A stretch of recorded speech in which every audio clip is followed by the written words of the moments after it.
Welcome to our What's Next for the Convenience Channel webinar from Retail Analysis. Presenting today will be Tim Billson, our Senior Retail Analyst for the Convenience Channel, and Sarah Coleman, another one of our Senior Retail Analysts. So Tim, I'm now going to hand over to you. Thank you, Claire. Good morning, everybody. As Claire said, I'm Tim, Senior Retail Analyst for the Convenience Channel here at IGD. And between myself and fellow colleague Sarah, good morning. We'll be talking you through this webinar this morning. Now, we expect this to last about 25 minutes, which will leave us some time at the end for your questions, so keep them coming through using the GoTo software, as Claire has mentioned. So this morning, we will start with a very quick overview of how shoppers are currently behaving. We shall see from that how important the top-up mission is and how retailers across all channels are prioritising this as a must-win area. And finally, how the traditional convenience channel can compete and hopefully get ahead of this chasing pack. So let's get started with a look at shopping behaviours. This chart may well be familiar to many of you, but it's still a great graphic of how people within any given month are doing their grocery shop across many different channels or multi-channels. Now, multi-channel shopping is not a new concept. People have been shopping around across different types of stores, such as bakers, butchers and greengrocers, in the course of their weekly food shop for many years. And it's important to remember that shoppers themselves do not refer as going multi-channel shopping. They, of course, just call it shopping. The development of certain channels, such as online, food and high street discounters, means that shoppers have more choice than ever before of where to shop. And this provides lots of opportunities to engage with brands and differing private label ranges across a month, therefore being exposed to lots and lots of choice. Today, 95% of shoppers use at least two channels, with the majority, around 71%, using a supermarket and a convenience store. Just over 3/4 use at least 3 channels over a month. Just over half use at least 4 channels, and a third 5 channels or more within a month. And as we look forward, shoppers are saying that they use more and more channels in the future. The rise of the top-up shop continues. Our latest Shopper Vista research shows the percentage of top-up missions being carried out by shoppers continues to rise, and now it equals that of a big shop. When people are asked for their reasons behind them doing more little and often trips, the reason they give for this are varied and include saving money, wanting fresher items, reducing food waste, being too busy to think beyond the next day or so, or actually being able to walk to the shops, amongst many, many other reasons. Okay, so to gain a perspective on your opinion around the top-up mission, we're going to do a quick poll. The questions should appear on your screen now, along with 4 options for the answers, and we'd like you to select one only. We're interested in your opinion on which channel you think the 1,000 people that we surveyed in our last round of questioning said provided the most satisfaction when performing a top-up shopping mission. So which channel do you think provides the most satisfaction in the top-up mission? Is it online, food discounters, convenience, or supermarkets? So please select your choice and press submit. Okay, the answers are starting to come through. Okay, we've got all our responses through, and I will come to the answer in the next slide. So first, let's have a look at the spread of top-up shops across the different channels. This chart shows which channel shoppers are using for top-up missions, with last year in brown and this year in blue. It should be no surprise at all that convenience leads the way, with almost 2/3 of shoppers, 63%, having used the channel for a top-up shop in the last month. But there are plenty of other channels closing in, and we are seeing over time that gap from convenience to the chasing pack is narrowing, with the biggest winners over the last year being the food discounters, by which we mean Aldi and Lidl, and the high street discounters, included in which are Poundland, Home Bargains and V&M, amongst others. So who are shoppers saying is hitting the sweet spot of satisfying their needs? Well done to the 12% of you who selected food discounters, because they're actually in first place for overall satisfaction, as well as for prices and store navigation. And actually, in terms of range, they come in second place just after the supermarkets. What's perhaps most striking about this chart is that convenience doesn't rank first or second on any of the criteria asked. This should be a concern for convenience retailers and suppliers within the channel. Taking this at face value would suggest that it's probably only location and the sheer number of convenience outlets that means so many people are top-up shopping there, and not because these stores have the best range or a compelling offer. So we've clearly only just scratched the surface here in terms of insight on convenience shoppers. If you're new to the channel, or perhaps have someone new joining your team, we have a fantastic one-day workshop here at IGD, which is all about understanding the convenience channel in terms of both shoppers and retail developments. It also provides a great opportunity to reflect on what the opportunities are for your business within the channel. We're running the next workshop on the 29th of June, so do look at igd.com/training to get the more detailed programme and book a place. So back now to today's agenda, and now we're going to move on to think about the top-up mission and how retailers from all different channels are focusing on this mission. Okay, so let's have a look at this matrix that aims to show the relative strengths of each major channel versus a particular mission. Where the channel is well set up to serve that mission, it will be shown in green. Where it doesn't serve the mission so well, in red. And those where it may have some offer, but either not rolled out across the estate or in a fairly early stage of development, then this will be amber. We see here that convenience is well set up to serve top-up, with credible offers beginning to be offered by the other channels as well. As we look forward 5 years, where we expect to see multi-channel shopping continue to grow, the current situation, where certain channels satisfy certain missions better, will be blurred as retailers flex their formats to accommodate more missions, with all offering credible top-up offers. Within convenience, I expect to see macro space to be flexed and a greater focus put on meal for tonight within stores to provide more for the here and now nature of convenience stores. This will probably come from space generated by reduced ambient ranges as other channels, such as online, take a greater share of household necessities. For online, reducing delivery times is a priority, as this gives the ability to drive focus on top-up and meal for tonight. And I think food to go will probably remain a difficult mission for this channel to serve. Looking at hypers and supermarkets, who are already strong in most areas, we expect to see more solutions to provide speedier shops and potentially concessions to grow the food to go mission. Within discounters, shoppers find these stores the most similar to convenience for speed of shop and simplicity of choice. I think improvements in the range, maybe around meal deal, will help, and there's already some level of e-commerce available now following Aldi launching home delivery of wines and non-food special buys. So in order to gain traction within top-up, I think developments can roughly be put into 4 buckets as retailers look to adapt their offer to take greater share of the missions. These are being mission focused, improving speed of service, making stores easy to shop, and supporting an everyday lifestyle.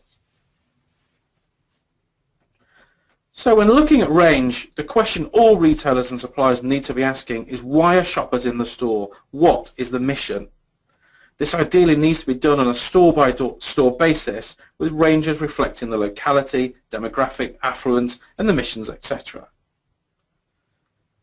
Categories should start with a credible range, and not necessarily the best sellers, but the ones that provide something for the shoppers in that store and offer the most incrementality to the category. You should be prepared to flex the macro space if this is what your shoppers expect to find. In this example, in a forecourt, we see a hugely expanded soft drinks range as the shoppers overtrade in this key category for forecourt users. Also use the adjacency of complementary products to stimulate meal solutions and drive basket spend. Don't always think about what category does my product belong in, but what is it most often purchased with? What complements it? And what else are shoppers who buy it on a mission for?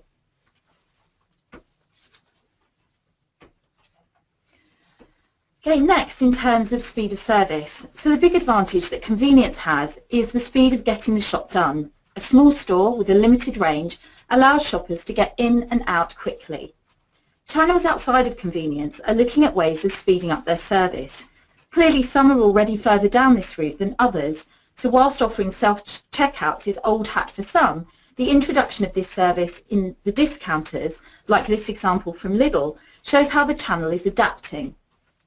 It also faces into a previous barrier of shopping at discounters, that whilst a shop could be quick due to the relatively smaller store size and range choice versus a supermarket, shoppers often grumbled about the queues at the checkouts. The next step for supermarkets is potentially getting away with no till at all, and here we see the Sainsbury's trial of this, which allows shoppers to scan and automatically pay with their mobile device. And ultimately, what is quicker than your shopping coming home from the local shop direct to you? Last month in Greenwich, trials of small unmanned pods began in what is expected to be a race to develop the winning solution to automated home delivery. Okay, the ease of shop again depends on where the channel is starting from. As mentioned earlier, Aldi is now doing home deliveries for wine and non-food specials. These two categories were historically how it would entice shoppers over the threshold of its stores. For those parts of the country where the nearest discount store may be a barrier, this allows an opportunity to sample and get involved with discounted shopping. The question does still, however, remain, are they willing to part with £4.99 for an ornamental meerkat head?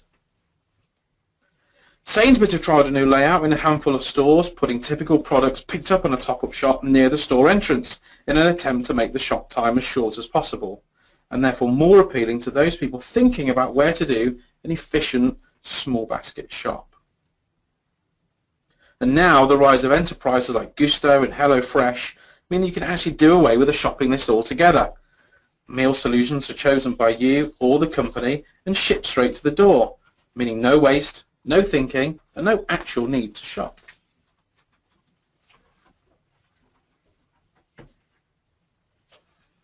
Stores, particularly large stores, are looking to broaden their appeal and deliver against other missions.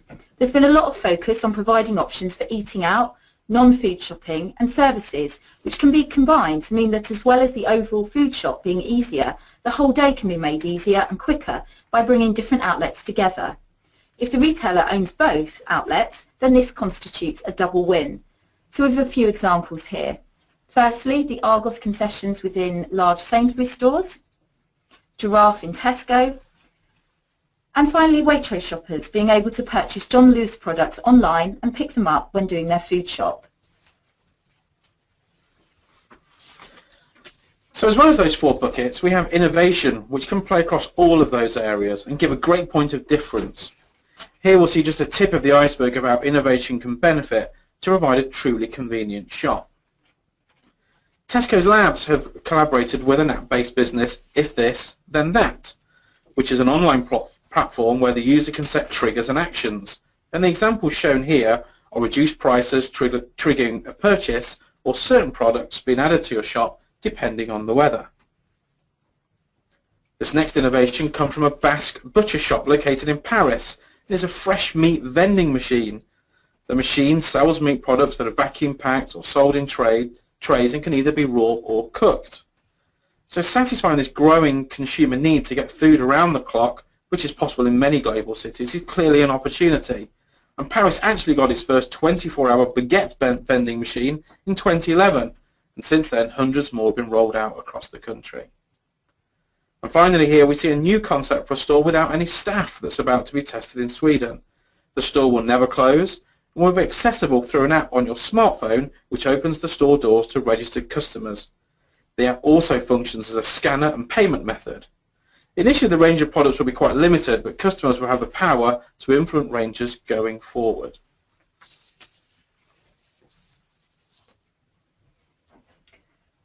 So moving on to our last section of today's webinar, how can the convenience channel fight back in order to stay ahead? So how can poor old convenience fight back to ensure it wins the top-up shop battle? Since the channel has the greatest coverage across the country, it's surely about giving shoppers lots of reasons to cross convenience store doorways and then provide a great offer once in store to ensure that shoppers don't feel the need to go elsewhere. Food to go is a key battleground that non-grocery outlets are quite literally stealing the lunch off of traditional grocery stores. Due to its locations, convenience is ideally placed to fight this battle if it ensures the offer is right. Forecourts are a great example of where formats are evolving within the channel in order to satisfy demands. And here we see a forecourt in Leicester where the pump has a screen that simply showcases the menu available in the forecourt shop, and this offer changes throughout the day. Over in Ireland, which has long been regarded as a centre of excellence for convenience store retailing, the food-to-go mission dominates. Look at this range in the Spar store in Dublin, which won Convenience Store of the Year last year. Coffee is a given in Irish convenience stores, and shop floor space is regularly given over to seating to fight back against the food service players, as we can see in this other example.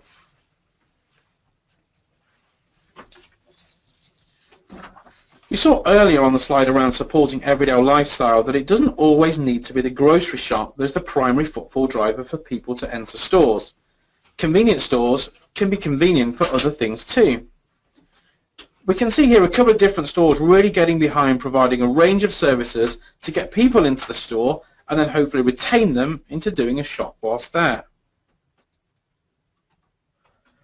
And finally, the entrepreneurial and community spirit found within the channel is huge. This spirit often means that stores can become key pillars of the community. And here are some examples of this from stores I visited recently. This Londis store in Sunning Hill, which uses other local suppliers to help build its overall offer and create a win for all parties. The store provides its shoppers with local handmade ready meals, meats from a local butcher, cakes from a local baker, and has agreed with the florist across the road to not sell flowers, choosing instead to stock the florist products for them on Sundays when the florist would otherwise be closed. This store, which is Spar Parkfoot in Kent, is a forecourt store with the most amazing butcher's counter. The volume of goods being traded from it enables it to employ a full-time butcher, produce pre-order brochures for peak seasons, and provide a genuine destination for a store that can satisfy a large basket shop, yet not be in a particularly residential area. Finally, sometimes it's about the simple and little things. Here we see a store offering free fruit to children as they accompany parents on a shop, winning the hearts and minds of shoppers at a very local level.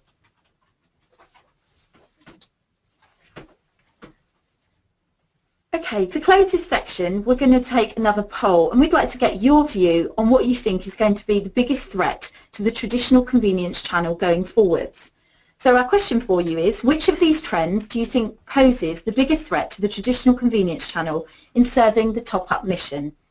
And the 5 options, of which you can select one, are home delivery options from discounters for top-up, speed of service in supermarkets improving, vending machines or unmanned stores, online order lead times to less than 2 hours, or the current convenience stores not competing on price or range. In other words, they're not going to evolve sufficiently in order to keep up. I've just noticed you've got a duplicate answer there. So if the answer was online order lead time less than 2 hours, vote D, please. Thank you, everyone. Thanks, Claire. Okay, we'll just wait to see your answers come in. So select your choice and press submit. Just a reminder that option D is actually online order lead times reducing.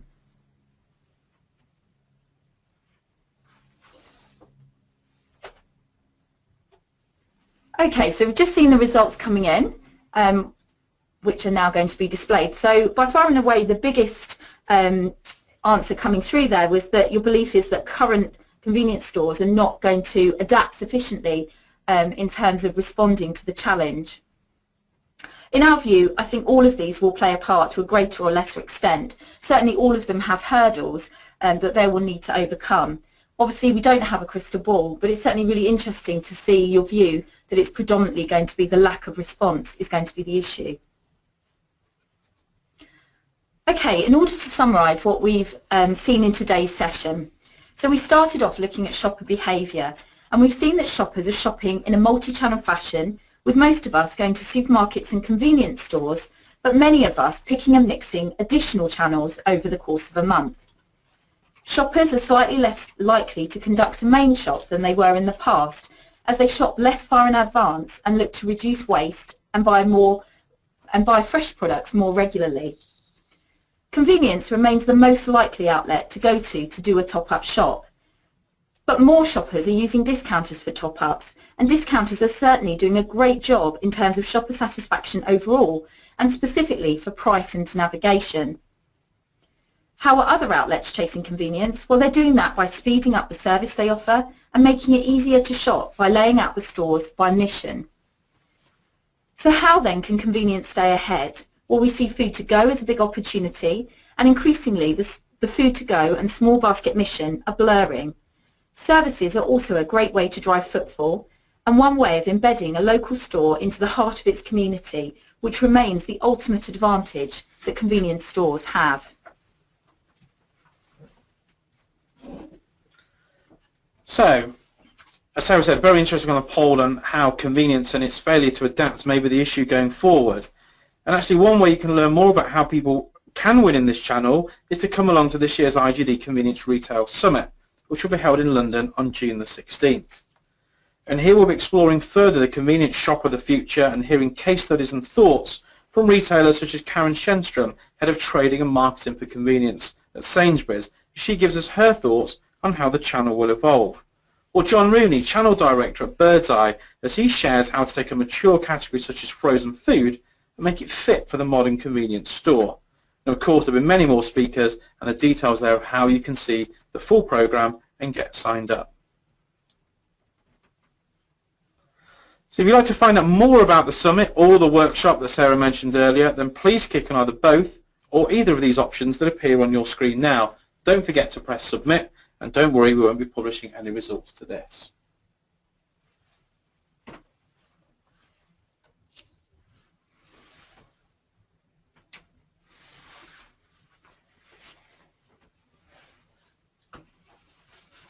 Okay, we're now moving on to the question and answer section. So here we go with some questions that you've sent in. Are you all ready, Tim? Yeah, just about. Give me a couple of easy ones to start, please. So we've got a question in here from Chris West at Birdseye. He's asking which customers are currently winning in the market and why. Okay, well thanks for the gentle start. So who's winning in the market and why? I'd probably have to say the retailer who seems to be really gaining traction at the moment is probably the cooperative, and I think their recent results and market share gains are impressive. When I relate this to what I see in store and what is causing this, I think they're learning from their mistakes, and by this I mean their price perception, and certainly investing £125 million into pricing, which they did last year, is a great start to that. But I think that will take time, years even, to overcome some of those perceptions. But this, along with the store refits, certainly seems to be making the shopping experience much more positive and must be a driver of the results that we're seeing. I also know they're spending a lot of time and energy in getting their ranges right and focusing around missions and formats and not categories. And I think this is definitely the right way to go from the things that we've seen earlier. And so I expect positive things from them. And I think service is probably still their biggest hurdle that they need to tackle. Thanks, Tim. We've got a couple of questions which are probably worth doing at this stage as they're kind of clarification questions. So we've got a caller from Bayersdorf asking what we mean by top-up mission. So can you just clarify that? So by the top-up mission, we're talking around people who are doing a shop for probably the next 24 to 48 hours. They're not doing a whole shop to cover their entire week, or the old traditional way of going on a Friday or a Saturday and going around the supermarket and filling up. So this is regular, small, filling the cupboards or providing just for the next meal or the next couple of meals. Okay, and another question just to sort of clarify some of the language. I've had a question from somebody from Casino asking what are symbols. So the symbols group are retailers such as Spar, who would be kind of familiar on a more global level. So these are independent retailers who will sign up and affiliate to effectively a delivered wholesaler who will provide them ranging, merchandising advice and business support, but will remain an independent player affiliated to a delivered wholesaler who will provide them with their range. Okay, next one here, which actually has been a very similar theme from lots of people. So where should non-food companies or categories focus in order to win the consumer in these stores, Tim? I generally feel for suppliers in and around ambient and non-core food categories. It probably feels like you're being attacked from all angles, I would say. Earlier we mentioned credible ranges and feeling like you're incremental, and I do expect some of these ambient ranges probably to reduce in size. So being able to prove your products have a place in store, bring value, or core products that any store will be expected to sell will probably be invaluable for you. And maybe look at the formats and stores you can be accommodated into easier and invest the time and money there rather than fighting for distribution in stores that will ultimately offer a poor rate of sale. It's a tough one as the focus switches to fresh and food to go, etc. Okay, again, another question that's come in from a few different people. What can the UK learn from abroad in terms of the convenience channel? I'd say they could learn plenty, and certainly at IGD, one of our kind of global trends for 2016 is around changing the tide, which kind of refers to how the traditional flow of best practice has typically been from west to east. But actually now we're seeing that reverse, and Asia is kind of leading the way in innovation and m-commerce. So there's plenty to learn in that area.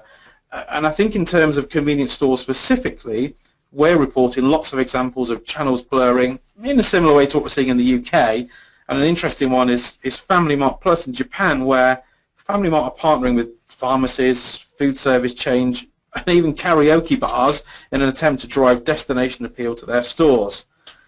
Probably closer to home, we've seen good convenience formats coming through in Europe, particularly focused on food to go, and some great small stores from Carrefour through their Bon format in France, and Spar in the Netherlands is probably just two.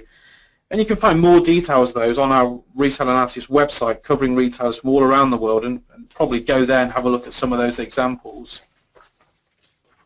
Okay, now you're warmed up. Here's a good one that has come in relating to the last few slides. Okay. In the areas you mentioned for C-stores to fight back, there was no mention of what brands can do. So what's their role? Okay, brands. I think brands have a very definite place in convenience stores, and probably even more so outside of the convenient malts where the private label offer might not be so compelling. Although I do think the quality in private label is growing, and this is often the differentiator for stores, the thing that they have different from the other stores who are selling all the same brands in the same packs at roughly the same price. So for brands, it's probably how to navigate through the categories, be beacon brands, provide innovation with MPD. This has probably got to be incremental and truly add value and help their customers set themselves apart from other brands.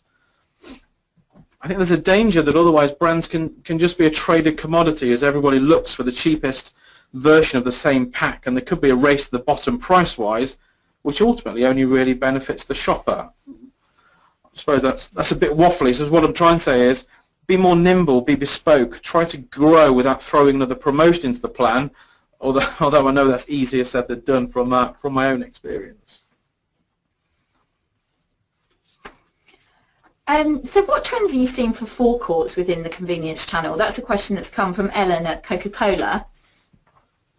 Well, forecourts, now for me, these guys have got a real potential to be a sleeping giant, and over the last few years the number of outlets has continued to decline, and often quite sharply. But I think the decline in sales has been nowhere near as sharp as the decline in the actual outlet numbers. So the new stores on forecourt sites and even motorway service stations we see now are great examples of where they've got focused ranging and they understand the shopper base. For me, forecourts have evolved from selling fuel and being a small CTN-style kiosk to stores competing on range, price, and with great food-to-go offers that also just happen to sell fuel. I envisage the store number climb must ultimately bottom out, and as that eases, there'll be great sales growth in this area. And actually, if I can do another plug, that allows me to mention the summit. We have Graham Sims, who's the previous head of BP Retail speaking event, and his position as non-executive chairman of HKS Retail, who are another of these forecourt groups snapping up sites in vast numbers. I'll be really interested to hear what he's got to say in June around where he sees the channel going as well. Okay, and something a bit different. Are case sizes a key factor in range and merchandising, do you think? Yes and no. Although you probably want me to give you a more in-depth answer than that. So there is so much more to the case size for me other than the number of units that it holds. For example, if it holds 12 units, well, what configuration is that?